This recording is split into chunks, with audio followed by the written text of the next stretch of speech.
Seja bem-vindo ao Seminário de Teologia e Vida Cristã Palavra da Vida. Você está em mais um curso de teologia cuja proposta é fazer alargar o seu conhecimento na área teológica, um curso descomplicado, contextualizado, provocativo, reflexivo e que faça sentido para a nossa vida cotidiana, porque entendemos que não só a construção conceitual da teologia, respeitando as correntes da teologia construída nesses quase 2000 anos, mas isso só não é suficiente. Nós pretendemos que a partir do entendimento bíblico, dos conceitos esclarecidos, nós possamos reproduzir isso em uma espiritualidade no nosso cotidiano e nas relações. Bom, hoje nós estamos iniciando então mais um ciclo de estudos, do nosso curso, e a matéria da grade curricular que nós temos nesse curso de bacharel nosso chama-se Sociologia da Religião, tá? Então essa é a matéria que nós vamos estudar nessas semanas,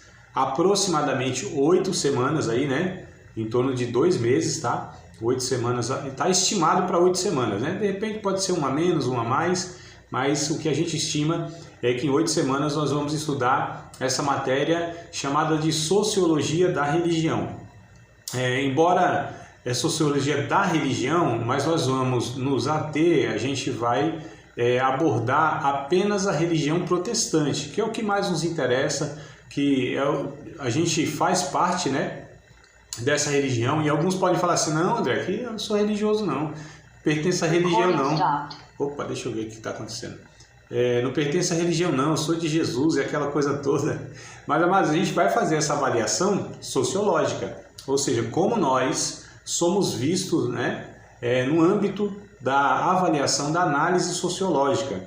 E a sociologia, como a filosofia, como a história, como a psicologia, como a antropologia, como a geografia, todas essas ciências para nós é muito importante para compreender a nossa fé, para estudarmos a Bíblia.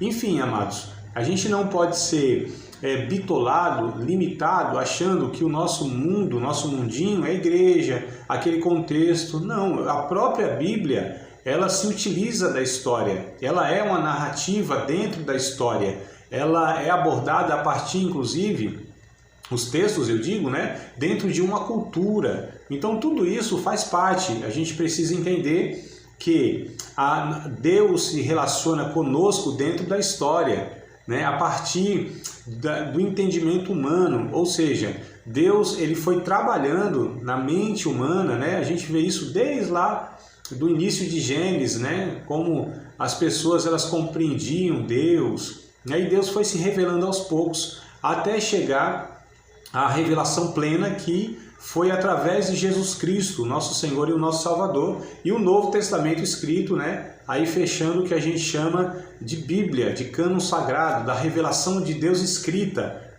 que é a comunicação mais objetiva de Deus para nós aí, Enfim, mas eu quero dizer que tudo isso foi feito dentro da convivência humana neste mundo, na cultura, Essa mudança que nós temos a respeito do homem mesmo, de como ele vive, como ele enxerga as coisas, como ele está de fato vivendo neste mundo. E a gente vai ter essa análise, tá?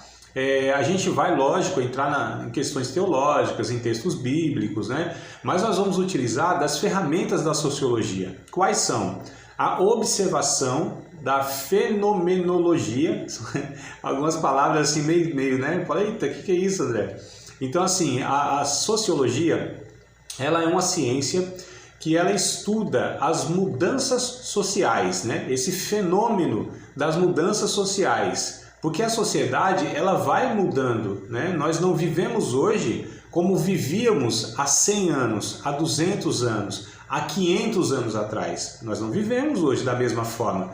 Nós temos maneiras de se locomover, nós temos maneiras de nos comunicar, nós temos maneira enfim, a cultura, a gente chama de cultura, como o homem vive e ele existe. Então, a igreja está inserida nisso. Alguns às vezes falam assim, nossa, a igreja ela não é a mesma, e tal, 30 anos atrás era outra, de fato era. Necessariamente não tem coisa errada nisso, e necessariamente também não tem coisa boa, depende, a gente precisa avaliar, a gente precisa entender como nós evoluímos, como discípulos de Cristo, enfrentando os desafios que nós temos e como nós regredimos. Então a história, ela nos conta isso. Não tem nada novo no sentido de que a igreja ela está enfrentando este mundo que se pauta não pela vontade de Deus, não pela revelação bíblica, mas ela é regida pelos seus apetites, né?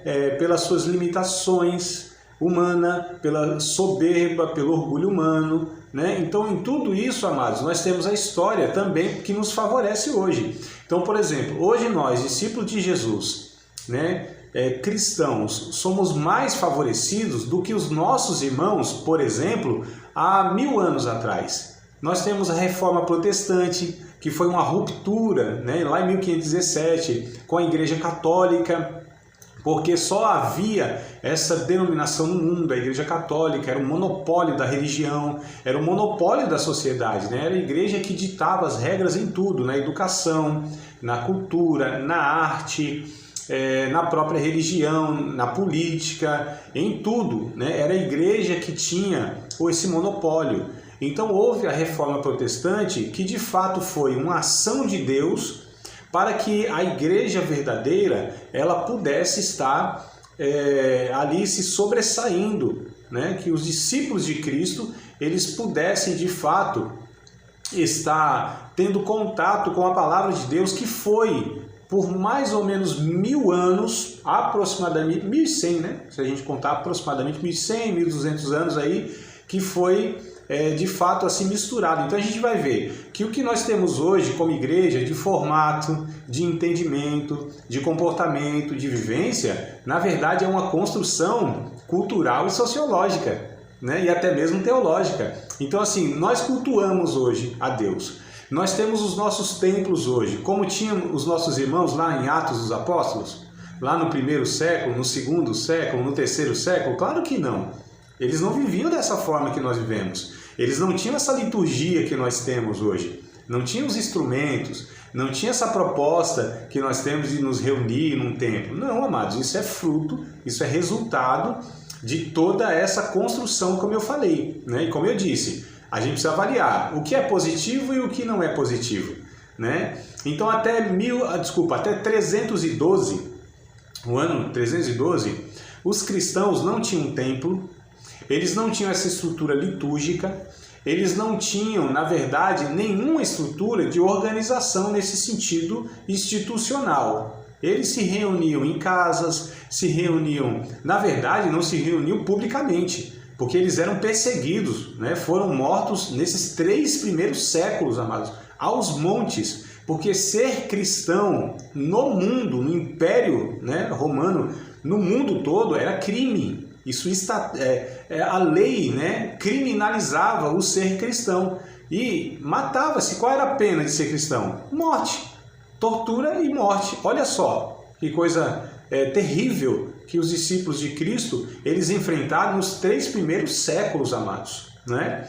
Até que no ano 312 para 313, um imperador chamado Constantino, ele se declara cristão, né? Ele nunca houve um relato que Constantino de fato se converteu ao evangelho, mas era um político, viu que os cristãos estavam a despeito, apesar de matarem muitos cristãos, eles sempre cresceram, né? Nunca foi impedido o anúncio do evangelho. Deus, o Espírito Santo, sempre usou os pregadores de uma maneira poderosa para vencer todos esses obstáculos.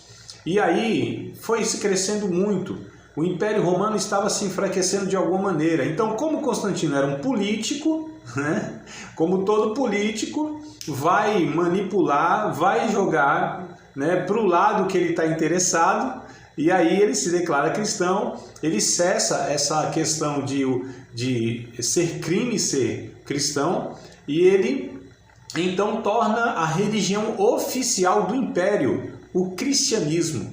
Então daí em diante é que surge, é criada a chamada Igreja Católica Apostólica Romana, amados. Olha só, nesse período aí de 313, o cristianismo ele é criado por Constantino, que nunca foi cristão, tá? Então começa-se uma institucionalização, né, da religião. A religião agora ela começa a ter um respaldo do Estado. Ela começa agora a ter algumas regras, né, para que ela seja constituída, regida a partir do Estado, que tinha poder sobre os pastores, né, depois denominado padres, os bispos, futuramente os papas. Então toda essa estrutura, né, de papa, de bispo, arcebispo, né, cardeais e padres e tudo mais, isso tudo foi estruturado, mas só para a gente entender. Olha só, nesse bolo todo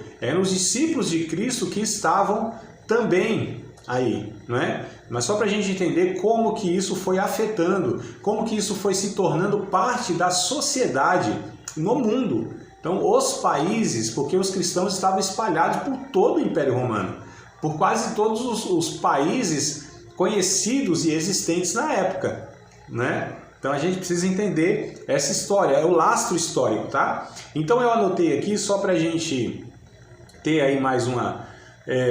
Depois eu passo para vocês todo esse esboço aqui, né? Se vocês se interessarem, tá? Passo tudo isso aqui para vocês. Então só para a gente ter aqui, ó, uma escrita que vai nos favorecer nessa compreensão. Ó, a matéria, ela pretende fazer análises sobre o fenômeno social de impacto da religião protestante, né, sobre a cultura, e como isso sinaliza o reino de Deus, como também seus pontos negativos para que eles sejam corrigidos à luz da revelação bíblica. Então, interessante aqui, queridos, destacar é que a matéria pretende fazer isso, tá? Fazer uma análise de toda a nossa sociedade, principalmente, o que eu vou dar ênfase? Qual vai ser a nossa discussão nessas semanas? A igreja na sociedade de 100 anos para cá, cento e pouco, né? Talvez aí uns 120 anos para cá, tá? Mais ou menos é esse período que é onde teve assim uma transformação absurda. O mundo teve, a sociedade teve, as culturas mundiais, elas foram alteradas, né, a grande maioria delas, a partir desse século para cá, tá bom? Revolução industrial, né? Ou seja, o povo parou de viver daquele jeito que vivia. Tranquilo, plantando, era a população rural, né? Você não tinha energia elétrica, você não tinha transportes motorizados, não tinha avião, não tinha televisão, não tinha rádio, e nada disso, a estrutura é totalmente diferente, né? Então, assim, Revolução Industrial, né? Século XIX. Aí entra no século XX, as duas guerras mundiais, aí vem tecnologia, ciência, descoberta de muitas vacinas e etc e tal, tecnologia, né? Até onde nós chegamos hoje. Então, é nesse período que eu quero abordar aqui com vocês, tá certo? Então, vamos lá. Ó, que coisa interessante. O sociólogo cristão é um profeta da observação. Eu acho interessante a gente entender isso aqui. O sociólogo cristão é um profeta da observação. Precisa sair do meio e ter um olhar frio, neutro, eu sei que isso é quase impossível, né? Mas coloquei aqui. Tentar não impor as suas opiniões pessoais, mas usar as lentes da verdade bíblica, pôr a navalha na carne, fazer uma meia-culpa, se incluir no processo quando necessário. O que eu quero dizer é o seguinte, amados. O papel do sociólogo, né? E eu estou colocando aqui sociólogo cristão, eu nem sei se tem esse termo, né? Tem sociólogo. Sociólogo é um profissional da educação que estuda as ciências da sociologia, como eu falei, né? Então isso aí vem lá a gente vai falar dos teóricos aí, né? Tão bombardeado, tão temido pelos cristãos, Karl Marx, né? E Max Weber. Mas é claro que eles têm lá suas opiniões e elas são contrárias à Bíblia. Então isso a gente, claro que não vai absorver, né? Mas eles têm um bocado de contribuição. Amados, a gente precisa também ter essa maturidade de entender que muitas pessoas que não são cristãs têm seus pensamentos e suas opiniões que são contrários à palavra de Deus. Mas a gente precisa entender que muitas coisas que elas produziram, de alguma maneira, não são benéficas. E a gente só precisa pegar isso, ter o discernimento, se isso que nós estamos pegando não ofende, não prejudica a revelação bíblica. Tá certo? Por exemplo, é interessante, né? Que muitas vezes alguns cristãos eles falam mal da medicina, da ciência e tudo mais. Mas quando precisa de uma cirurgia, vai aonde, amados? Onde vai? Procura um bom médico, um bom hospital, procura, se tiver um convênio, melhor ainda, né? Então, assim, nem todo mundo ele acredita de fato naquilo que eles criticam. Aí a gente vê nessas horas. Porque se isso aí é tudo do demônio, é tudo do cão, isso é tudo no sentido humano negativo, então vai orar quando tem que arrancar um dente, vai orar, põe lá um arame aqui, um fio, põe lá na porta e fala para fechar a porta para o dente. Não faz isso, né, amado? Então a gente precisa entender que a gente precisa ter esse equilíbrio na vida, tá bom? Só que o interessante o sociólogo, ele é profeta da observação. Quem eram os profetas do Antigo Testamento? Aqueles que tinham uma leitura completa da nação. Eles não só viam a questão de pecado em si, como pecado moral, mas eles viam também muitas injustiças sociais. Eles viam que os governantes não estavam fazendo o que era devido ao pobre, não fazia justiça, né? Que os sacerdotes, muitas vezes, eles de fato estavam vendidos, né? Buscando seus interesses, eles estavam fazendo uso das suas prerrogativas como sacerdote para se beneficiar. Então o profeta, ele denunciava tanto o pecado efetivo, né, aquele pecado moral, quanto o pecado social. Esse era o profeta lá. Se a gente pega Elias, Eliseu, se a gente pega Miqueias, se a gente pega Naum, Oséias, Joel, enfim, todo esse povo do Antigo Testamento aí, era isso que eles faziam. Eles denunciavam o pecado moral e a injustiça social, tá certo? Estavam ligados geralmente a essas questões. Agora, interessante que hoje o sociólogo, o bom profissional, bom sociólogo, né? E principalmente se ele é um cristão, aí melhor ainda, porque ele vai ter muito mais ferramenta para analisar isso, porque não é só as ferramentas da sociologia. Por exemplo, o Karl Marx, ele vai falar que o homem é produto do meio. Ou seja, por que o homem se torna o que ele se torna? Porque ele teve más influências, porque ele estava num ambiente de violência, de poucos recursos. Isso é verdade? De alguma maneira é. O grande problema do Karl Marx é que ele exclui a responsabilidade humana e o pecado humano. E nós cristãos vamos entender que, de fato, é o pecado do ser humano que o faz ser quem ele é. Ele é pecador. E nós sabemos que muitas vezes os ambientes, eles influenciam, é fato, amados. Isso é óbvio. Não é só a sociologia, a psicologia, a antropologia vão abordar isso e está tudo certo. Só que nós sabemos que a raiz de tudo isso, né, ou seja, da violência, a corrupção, da promiscuidade, enfim, de tudo aquilo que degrada o ser humano, a raiz disso é pecado, é revolta contra Deus. Então, para nós cristãos, a gente sabe da raiz das coisas e as pessoas avaliam uma certa superficialidade quando diz respeito ao ser humano, né?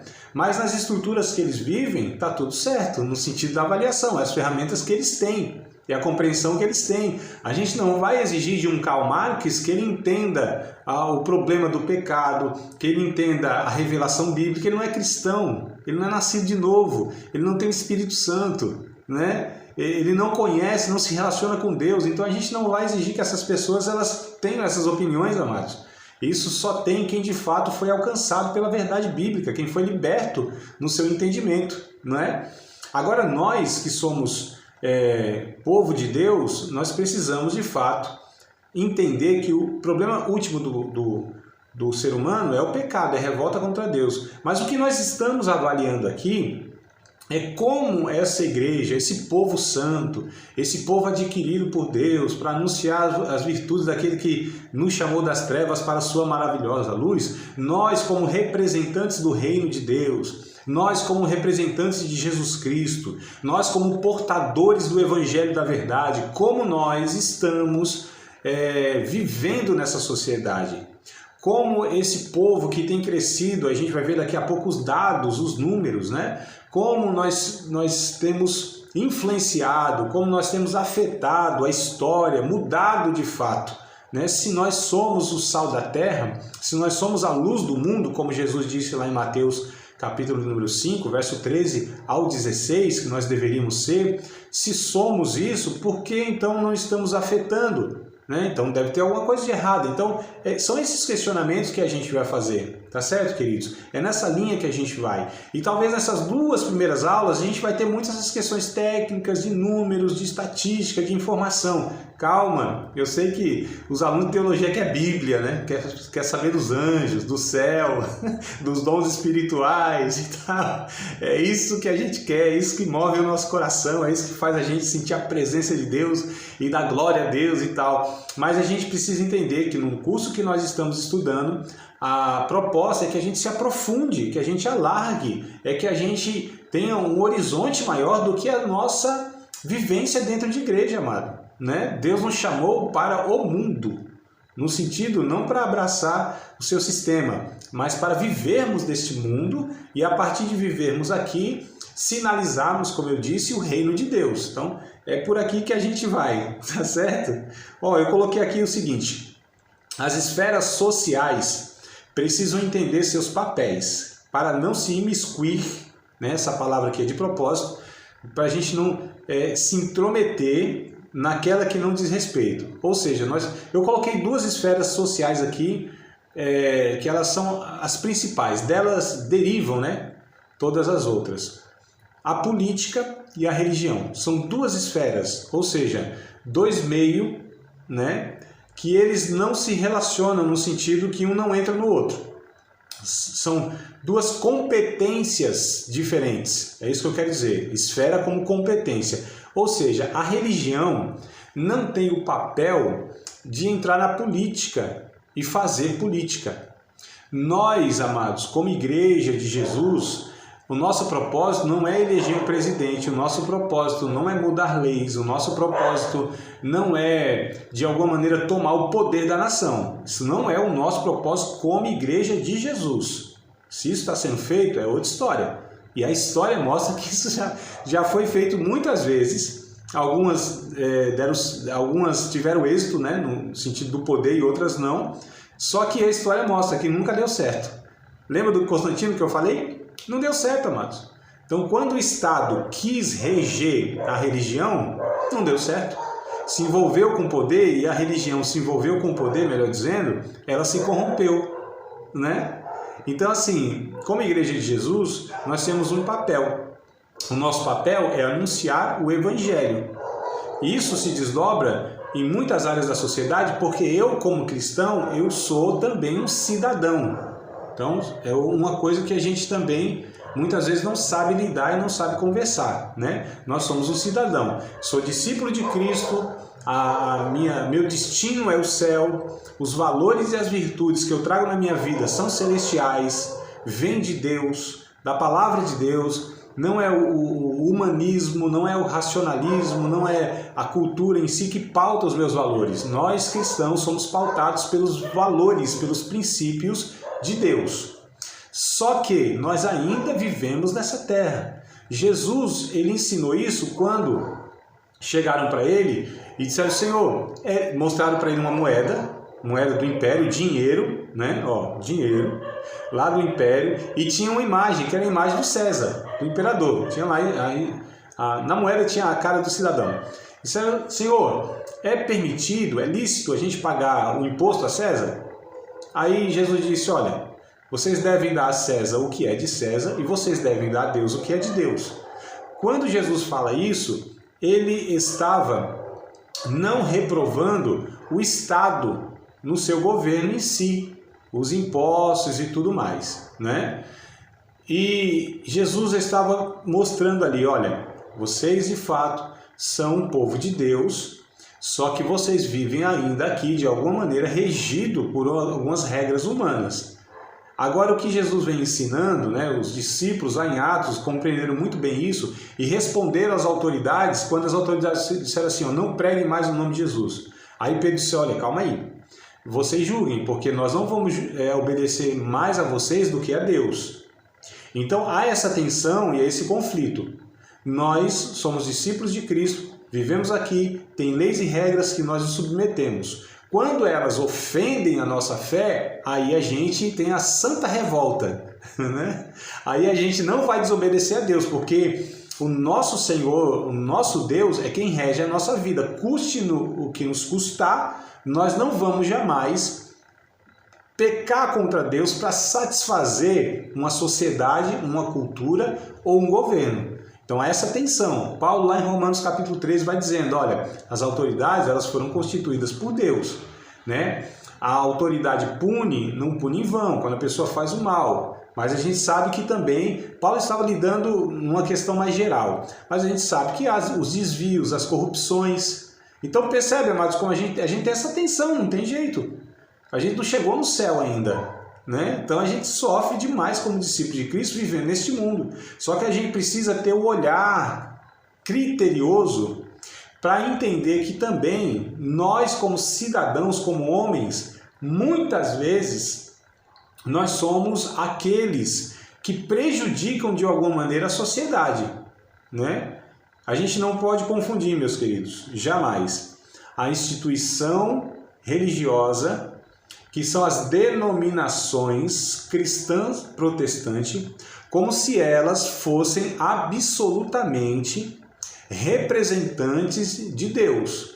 Na teoria, deveria ser, mas na prática, nós estamos vendo que não são, infelizmente, não é?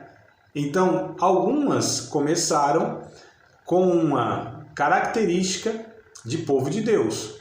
Foram, de alguma maneira, se desviando. Como isso acontece na vida do indivíduo, né? Que muitos aceitam a Cristo, muitos ali servem a Deus por um período da sua vida e depois eles vão se desviando, se tornando heréticos, voltando ao pecado, não tendo mais uma manifestação da natureza de Deus. Isso acontece na vida do indivíduo. Na vida de um grupo, também, né? De uma denominação, também. Existem divisões, né, heréticas, como lá no Novo Testamento já Paulo, João, inclusive também falou bastante, né, dos heréticos. Tem, sempre teve, haverá. Agora, essa matéria, ela pretende fazer isso, que a gente pense nesse sentido, que a gente olhe nisso. Amado, isso é importantíssimo. Talvez alguém pense assim, André, mas isso não é tão espiritual, né? Isso talvez não gere, né? Como eu falei aqui, né? Esse desejo de glorificar Deus, essa presença de Deus. Mas isso é fundamental, amados, para que a gente possa, de fato, dar testemunho do Evangelho de Jesus Cristo dentro da sociedade. Para que a gente saiba discernir que muitos que estão falando em nome de Deus, que muitos que estão com o microfone na mão, com muitos que têm um título de pastor, né? Eles de fato não são representantes de Deus. Então isso é fundamental. É o que a Bíblia chama de discernir o falso profeta, discernir o falso ensinador. João já disse, haveria muitos que viria no nome de Cristo, dizendo ser homem de Deus, né? Utilizando de alguma maneira da Bíblia Sagrada, mas eles saíram do meio de nós, mas não são de nós, o João vai dizer. Então a gente precisa ter muito cuidado com essa questão. Então, religião é uma esfera e política a outra. Mas quando a gente fala em política, dá até um calafrio, não dá não? Eu pelo menos já estou meio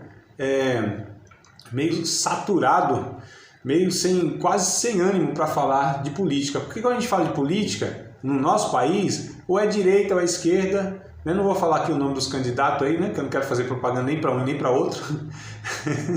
Mas a gente tem essa política partidária, essa briga, essa divisão, irmãos em Cristo se odiando, se ofendendo. Isso é um absurdo, amados. Isso é um absurdo, né? Jesus disse para nós vivermos em paz e comunhão, em amor. Então as divergências políticas, elas não podem acabar com a nossa comunhão cristã. Mas a questão é, a política que eu quero me referir não é essa que nós vivemos hoje, essa política partidária. A política que eu quero falar é aquela política que a filosofia trabalha. Ou seja, eu coloquei até aqui o seguinte, a política é a tentativa de estruturação social e organização dos recursos para se viver nela, né? Ou seja, na sociedade. como educação, segurança, saúde, emprego, moradia e lazer.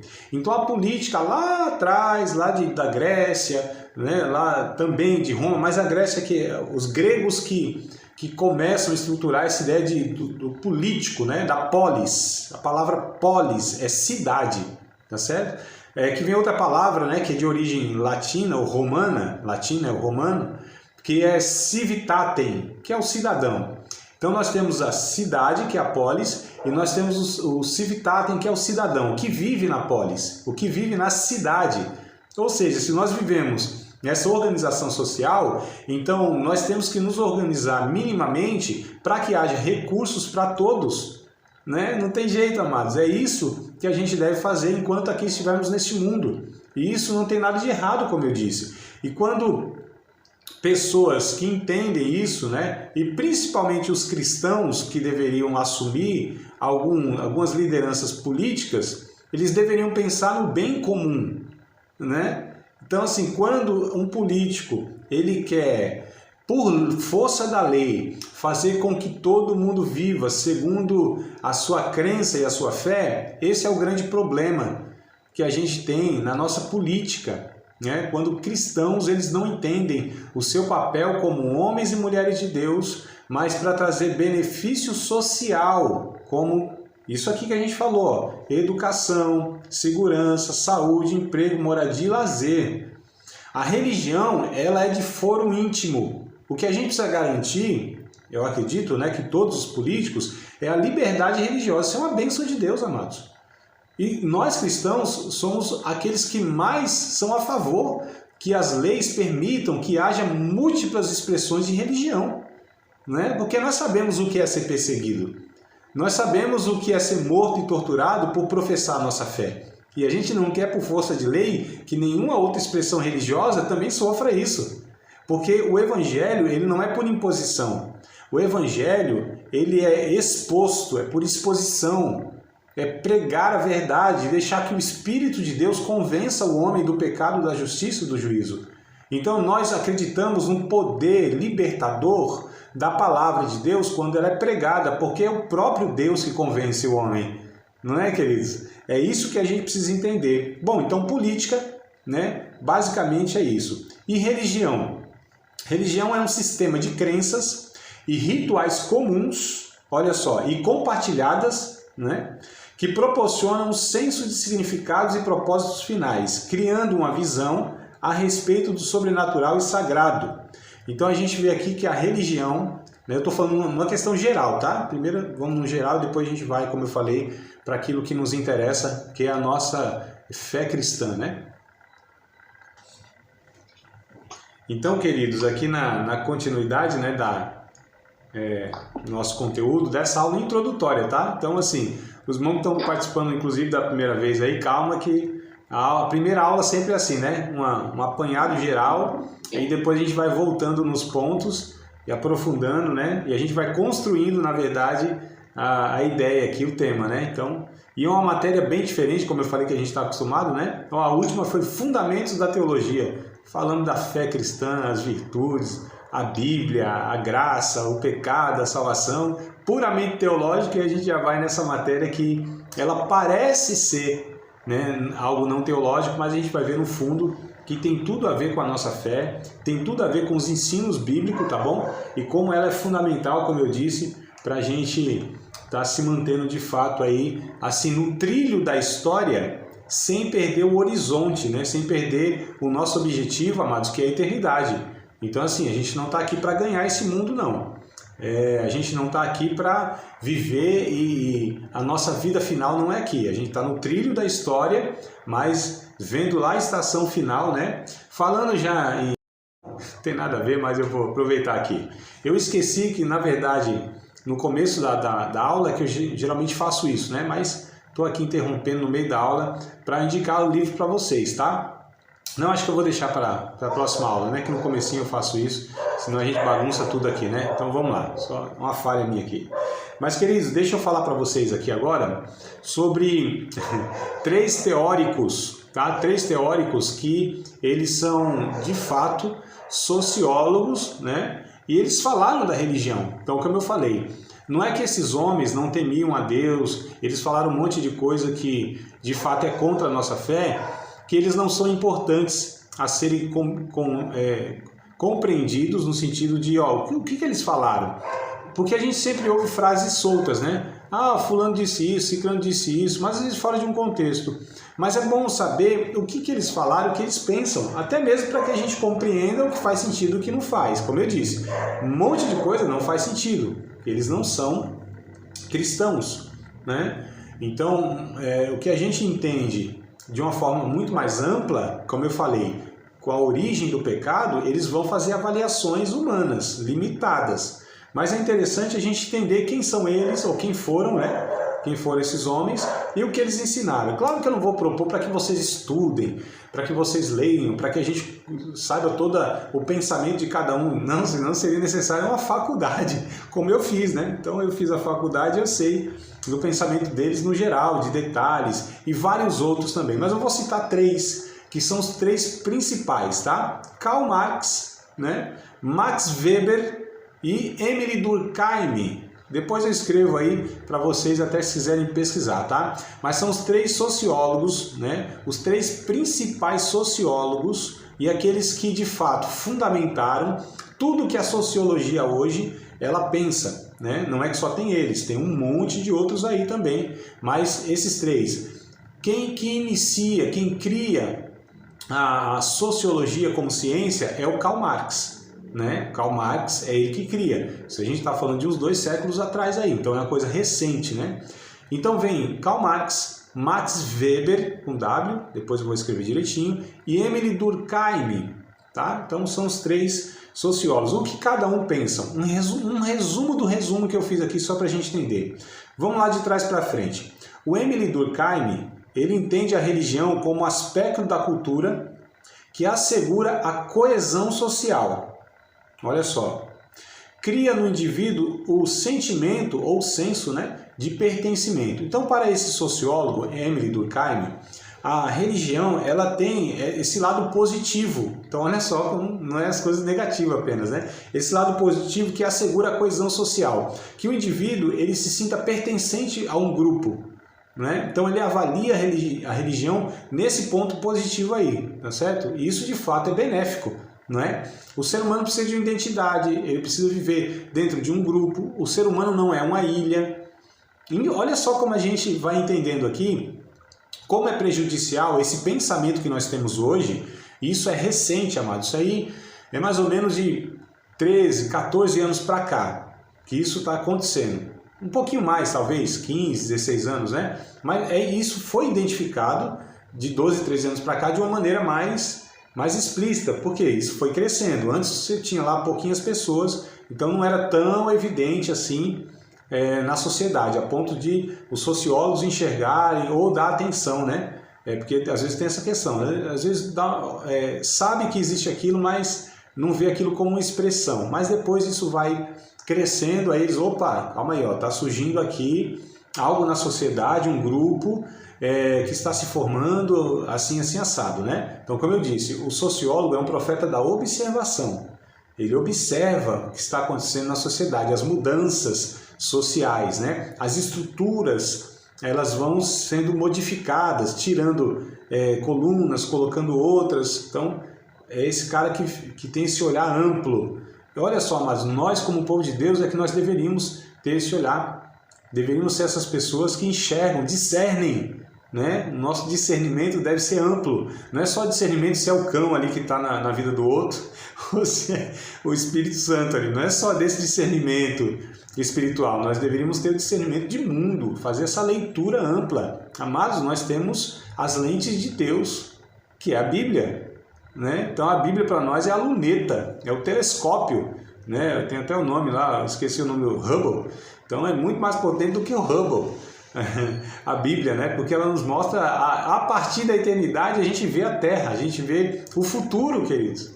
Então, quando a gente lê a Bíblia e vê Apocalipse, por exemplo, nós temos um olhar lá para frente, né? O sociólogo ainda consegue fazer uma avaliação, uma estimativa daqui a 5, 10 anos, o que vai acontecer com essa sociedade, né? O profissional da sociologia, ele tem essa capacidade de ver os caminhos, né, que as coisas vão tomando. Não é adivinhação, não tem nada a ver não, é essa observação mesmo, a avaliação das coisas que estão acontecendo e como elas vão se evoluindo daqui para frente, né? É uma questão científica apenas, mas enfim.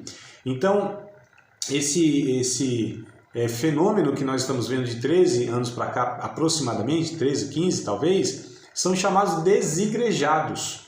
Aqueles que professam ser seguidores de Jesus, mas que dizem que não tem necessidade alguma de viver em comunidade, de viver em uma igreja, de viver com um grupo, são isolados. E tem um texto, eu sei que eu sempre bato nessa tecla, né? Antigo Testamento não é parâmetro para a gente fundamentar a doutrina, a gente precisa ver se no Novo Testamento isso é confirmado, mas eu quero pegar um texto do Antigo Testamento e, lógico, depois mostrar no Novo Testamento que isso se confirma, que é o seguinte, deixa eu ver se é Provérbios 18, tá? Olha, tá vendo? Disse que eu ia falar de Bíblia? Então, estou entrando com a Bíblia aqui, ó. Eu acho que é Provérbios 18, verso de número 1, vamos lá confirmar, só para a gente ver aqui. Quer dizer, eu já citei Bíblia aqui, viu? Vocês prestaram atenção não, mas eu falei aqui de Mateus e tudo mais. Mas vamos lá. Olha que coisa interessante, o Provérbios, né? Que é um livro de uma sabedoria prática, né? De relacionamentos. Ele vai falar o seguinte, Provérbios 18, verso 1. Busca o seu próprio desejo aquele que se separa. Ele insurge-se contra a verdadeira sabedoria. Essa versão aqui talvez não seja das melhores, que é a Almeida Revista Corrigida. Mas tem uma outra aqui que eu peguei, né, que diz assim, não devemos nos isolar na sociedade em que vivemos e na comunidade que congregamos. Então a gente não deve se isolar. O ser humano não foi criado por Deus para ser uma ilha, para ser uma pessoa isolada. Eu estava conversando com um amigo meu,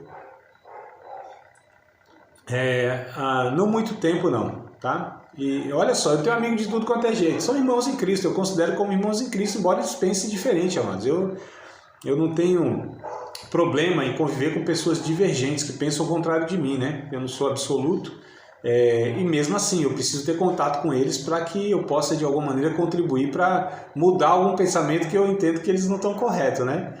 Então a questão é a seguinte, ele falando, não precisa mais de igreja, não faz uns anos que não frequenta igreja e tal, e tem a família, a gente se cuida aqui e tal, isso aqui é igreja, aquela coisa toda. Eu falei, não, tudo bem, eu acho que o que você faz não tem muito a ver com igreja não, né? Ou seja, de cuidar da sua família.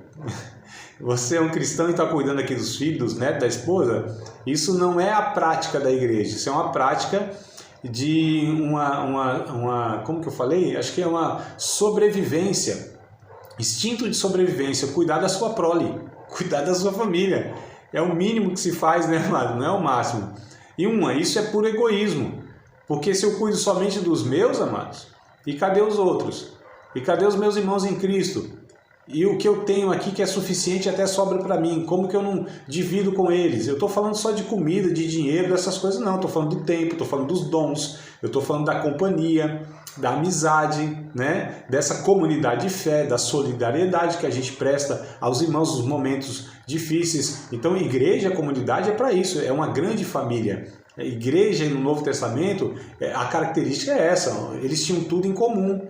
E o que um tinha, repartia com o outro, de maneira que ninguém tinha falta de coisa alguma, é o que diz a Bíblia. Eles perseveravam na comunhão, no partir do pão, nas orações, né, na doutrina dos apóstolos, o cuidado mútuo, o pastoreio mútuo. Então isso é a igreja. Então quando a gente vê essa questão essa mente de desigrejados, eu vejo algo muito preocupante, porque o próprio sociólogo aqui, Emile Durkheim, ele disse, tem esse ponto positivo, né? Você tem esse grupo onde eles têm uma característica comum, valores, virtudes, que eles contribuem uns com os outros para que eles possam, então, estarem crescendo, evoluindo como ser humano, né? Isso é fundamental, queridos. Então, olha só como esse sociólogo aqui, ele tinha uma leitura positiva a respeito da religião nesse sentido. A gente nem está avaliando aqui, eles não avaliam se a religião é boa ou é ruim, é certo ou não é, se é herética, não é essa a questão. Ele está avaliando aqui a convivência religiosa, as estruturas religiosas. Tudo bem, amados? Tranquilo para vocês aí?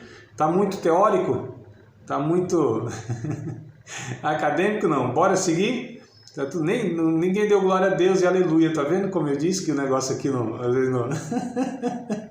Mas vamos lá, irmã Valda, primeira vez que está participando aí, minha amada. A gente daqui a pouco fala mais de Bíblia, viu? Então segura um pouquinho aí.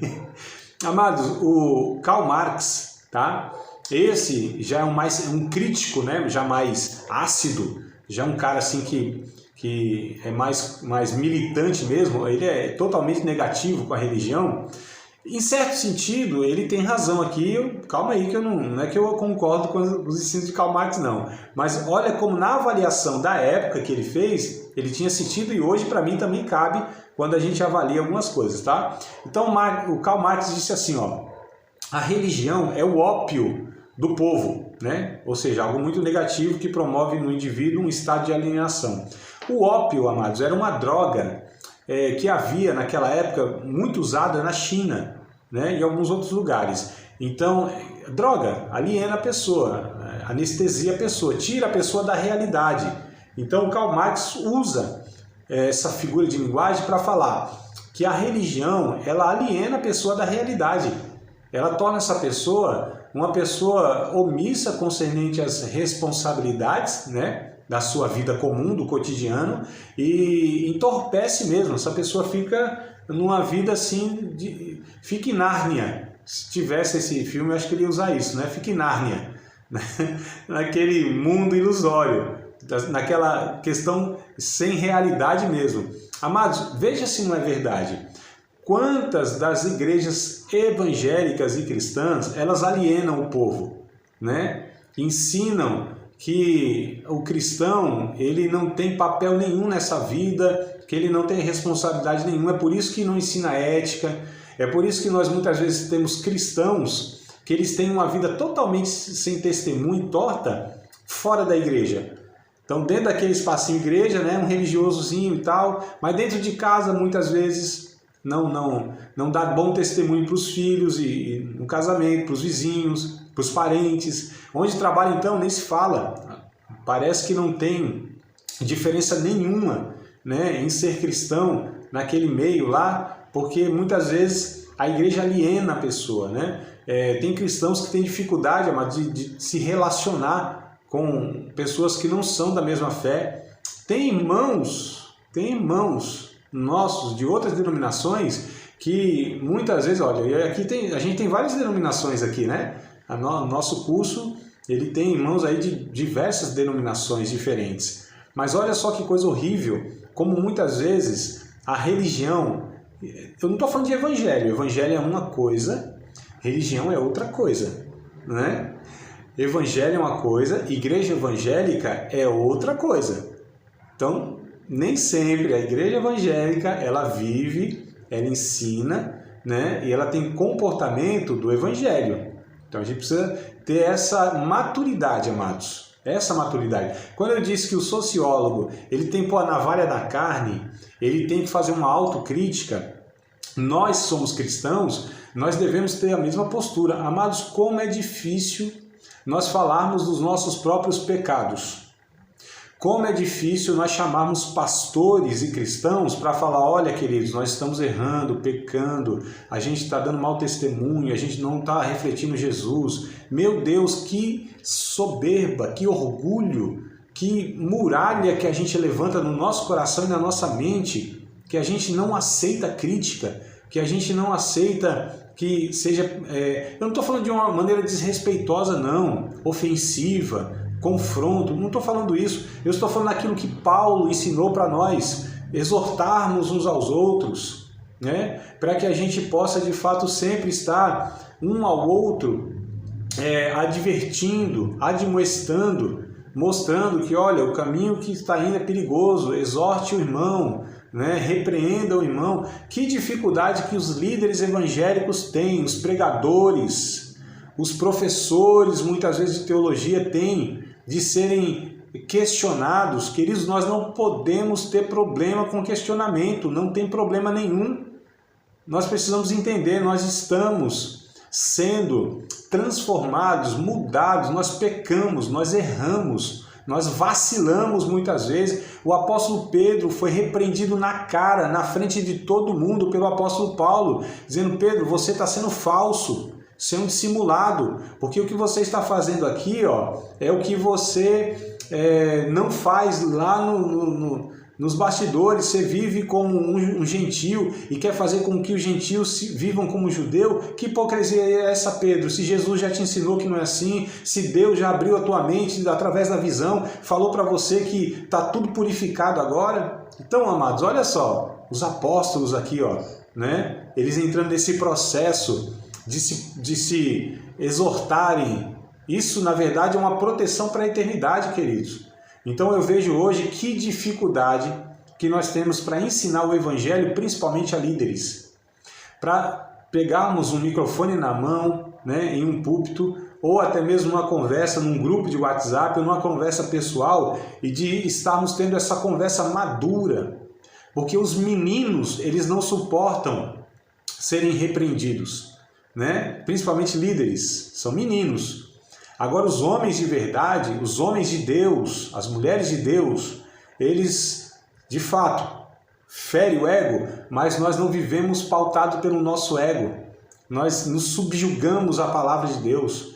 O apóstolo Paulo disse lá em 1 Coríntios capítulo 9, eu esmurro o meu corpo, eu me disciplino, para que eu pregando aos outros, salve os outros e eu não venha ficar reprovado. Então a gente precisa se sujeitar à correção, a gente precisa ouvir a palavra de Deus, amados, e entender que nós não somos os absolutos da história. Jesus é, o Evangelho é, nós não, nós somos relativos, nós somos homens falhos, nós somos aqueles que também precisam ser por Deus moldados, mudados, convertidos, não é? Então a gente tem esse auto-engano aí, que é muito perigoso. A gente achar que a gente é a última bolacha do pacote, a gente achar que nós somos, de fato, os absolutos, os verdadeiros. Não, Deus é verdadeiro, o homem não, né? Então a gente precisa ter isso aí. E o Karl Marx, ele falava isso, ó, a religião aliena o povo, é o ópio, é a droga do povo. E, infelizmente, ele tem razão em muitos casos aí. Vamos para o terceiro teórico, chamado de Max Weber. Né? Max Weber, ele pensava a religião de que maneira? A religião é pensada a partir da lógica da transição da sociedade feudal para a sociedade moderna capitalista. Você vale o que você produz, mas produzindo com valores morais que contribuem para a sociedade. Talvez, André, esse negócio fica confuso, essas conversas nem estão na Bíblia, não tem texto bíblico falando assim, aí é por isso que eu estou aqui, né, mas então vamos lá.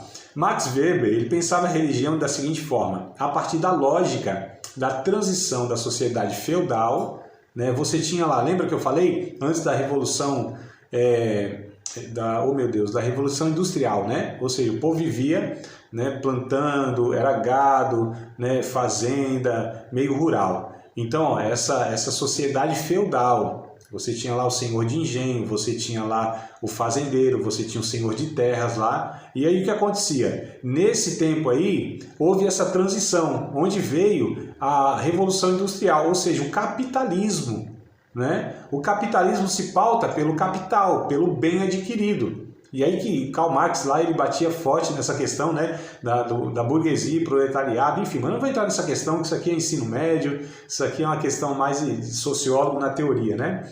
Mas para compreender é fundamental, enfim. Mas o que eu quero destacar aqui é que o Max Weber, ele trouxe essa reflexão a partir do protestantismo de Calvino.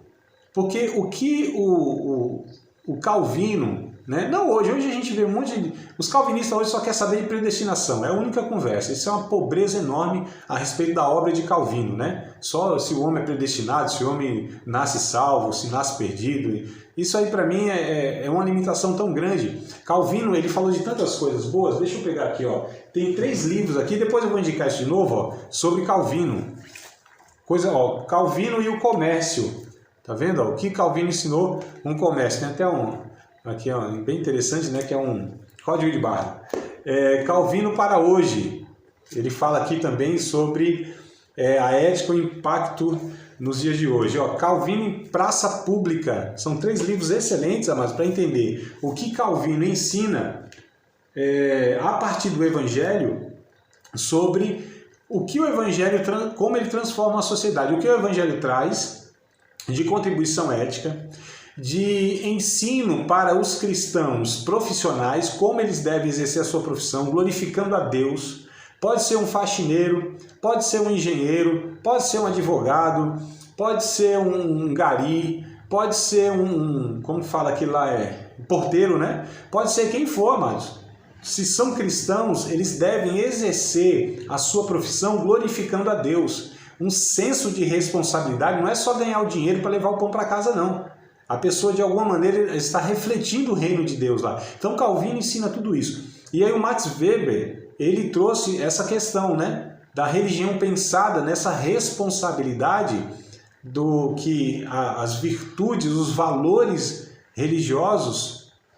Deixa eu ver aqui. Tá certo, irmã Sandra, fica à vontade, amado. Já estamos acabando aqui também. Os valores, né, do reino, eles são refletidos, são reproduzidos na sociedade, independente das atividades que o cristão tem na sociedade. Então, só para a gente entender aqui o que é religião, o que cada um pensava e como a gente vai conduzir. Não se preocupem, tá? Semana que vem a gente ainda vai dar uma pincelada sobre essas coisas para tentar entender essas questões teóricas, como eu disse, desses 2 séculos para cá, e depois, a partir da terceira aula, se der tudo certo na minha programação, aí a gente vai ver as igrejas, as denominações do século passado, quais as influências que elas vieram, né? Elas tiveram, aliás, que a sociedade teve a partir dessas igrejas, dessas denominações, como isso foi sendo transformado, mudado, até chegarmos no dia de hoje. Então a gente vai falar sobre tudo isso aí, tá?